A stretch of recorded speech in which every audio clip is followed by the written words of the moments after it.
దేవాలయం విషయం పట్టించుకోవడం ఎంత తప్పో అది పట్టించుకుని మసీదు చర్చ పట్టించుకోవడం అంతే తప్పు.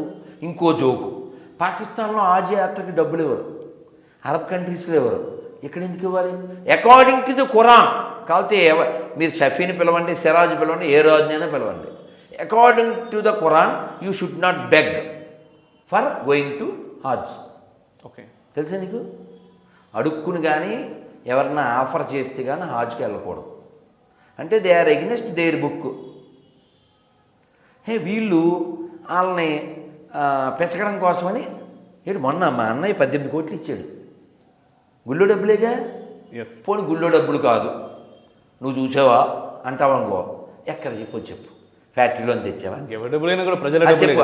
నువ్వు ఫ్యాక్టరీలో తెచ్చావా చెప్పు. మీ ఇంట్లో అయితే కాదుగా, మెజారిటీ వాళ్ళ డబ్బులు. మీ ఇంట్లో డబ్బులు అయితే కాదుగా. కాదు, ట్యాక్సుల డబ్బులు. ట్యాక్సుల డబ్బులు ఎవడా? నువ్వెవడవే? ట్యాక్సుల డబ్బులు దేనికి కట్టారు? ఎవడో యాత్రకు వెళ్ళడానికి కాదుగా. నువ్వు బయటికి వెళ్ళి బావర్చిలో తిన్నావు అనుకో, నాకేం సంబంధం? లేకపోతే నువ్వేదో ఇంకోటి ఏదో తిన్నావు, నాకేందన్నా? నువ్వేం తింటే నీకు ఎక్కడ దొరికితే గోక్కో, ఇక్కడ దొరికితే గోక్కో. గవర్నమెంట్కి ఏంటి వెళ్ళి గోకే పని? వాడెవడో యాత్రకి వెళ్తే గవర్నమెంట్కి ఏం పని? మేము గుళ్ళోకి వెళ్తే మాకు టికెట్లు పెడతావా? మమ్మల్ని ఇక్కట్లు పెడతావా? దానికోసం పెద్ద షెడ్యూలా? మా దేశంలో మా డబ్బులు తింటూ మా గుళ్ళ మీద పెత్తనం చేసి మమ్మల్ని ఇబ్బంది పెడతావా?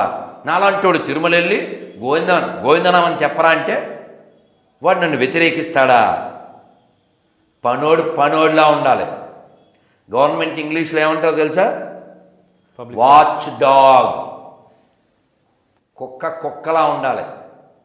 కాపలా కోసం పెట్టాం, కరవడానికి కాదు. అది ఏ కుక్క అయినా